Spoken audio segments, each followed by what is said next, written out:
প্রচণ্ড শাস্তি হয়েছে। গত এপিসোডে আমি বলেছিলাম যে সাড়ে সাতির সম্বন্ধে ব্যাখ্যা দিয়েছি এবং সাড়ে সাতি যে চন্দ্রকে নিয়ে ধরা হয়েছে, ঋষিরা ধরেছে, তার কারণটা কী, কেন চন্দ্রকে ঋষিরা ধরবে? আরও তো 8টা গ্রহ আছে, তাদের সাড়ে সাতিতে দিলেন না চন্দ্রকে। তার কারণ রাশিচক্রে চন্দ্র ন্যাচারাল জোডিয়াকে ফোর্থ হাউসে অবস্থান এবং এখানে চন্দ্র পুষ্যা নক্ষত্রে আছে এবং ন্যাচারাল জোডিয়াকে শনি এইখান থেকে চন্দ্রকে দেখছে।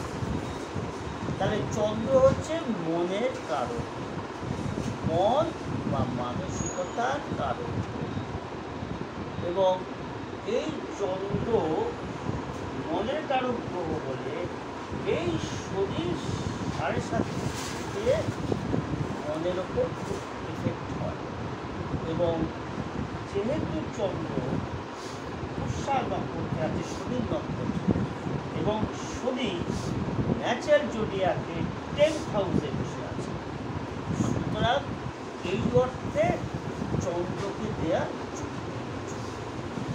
এবং এই সাড়ে সাতিতে কী হয়? সাড়ে সাতিতে হচ্ছে চন্দ্র মনের কারণ। তাহলে প্রথম কথা হচ্ছে মনের ওপর একটা ব্যাড ইফেক্ট। তাহলে ন্যাচারাল জোডিয়াকে চতুর্থ পতি শুরু, তাহলে চতুর্থ থেকে গৃহ, পরিবেশ, পরিস্থিতি, মা এবং চতুর্থ ভাব, ন্যাচারাল জোডিয়াকে চতুর্থ ভাব বসে আছে চন্দ্র। তাহলে এই শনি যখন চন্দ্রের উপর দিয়ে পাস করবে, জন্মকালীন শনি চন্দ্রকে দেখবে, চন্দ্র শনির নক্ষত্র বা শনির সামনে থাকবে, শনি জন্মকালীন চন্দ্রের নক্ষত্র বা চন্দ্রের সামনে থাকবে বা শনির সামনে থাকবে এবং গোচরে চন্দ্র শনি একটা ব্যাড অ্যাসপেক্ট হবে। এখন এই ব্যাড অ্যাসপেক্ট সম্বন্ধে অনেকের ধারণা এই অ্যাসপেক্টটা কী, কোথা থেকে, আর অ্যাসপেক্টের উপকারিতা অপকারিতা কী। তাহলে এই সম্বন্ধে, এই অ্যাসপেক্ট সম্বন্ধে বোঝাতে গেলে একটা ছোট্ট উদাহরণ দিতে হয়। উদাহরণটা হচ্ছে পক্ষী জগৎ, তারা ডিম পায়, সেই ডিমে পাখি তা অর্থাৎ হিট দেয়, তাপ, এবং সেটা 27 থেকে 28 দিনের মধ্যেই পাখির বাচ্চা এবং পাখির মা বোঝে যে বাচ্চাটা পূর্ণ হয়েছে বা তাকে ভালো।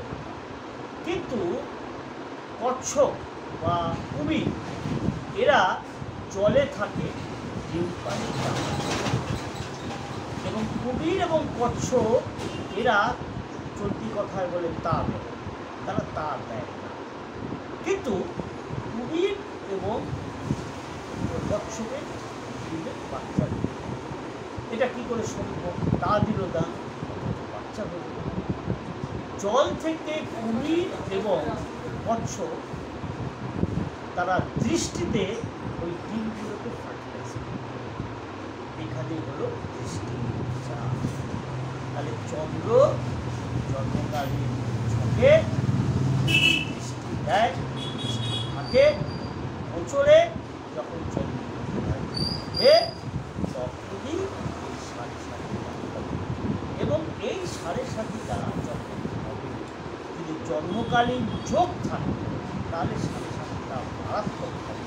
তার মায়ের শরীর খারাপ হবে, তার লেখাপড়া ভালো হবে না, অর্থাৎ স্মৃতিতে মনে রাখতে পারবে না, অস্থিরতা বৃদ্ধি পাবে, চঞ্চলতা বৃদ্ধি পাবে, পরিবেশ পরিস্থিতি থেকে হবে, গৃহ পরিবেশ পরিস্থিতিকে সে মানিয়ে নিতে পারবে না, কফ শ্লেষা করলে সে কষ্ট পাবে এবং ঠিক পাশাপাশি শনি যদি পুষ্যা নক্ষত্রে থাকে তাহলে তার মা বাতের করবে এবং অ্যাজমা রোগে কষ্ট করবে।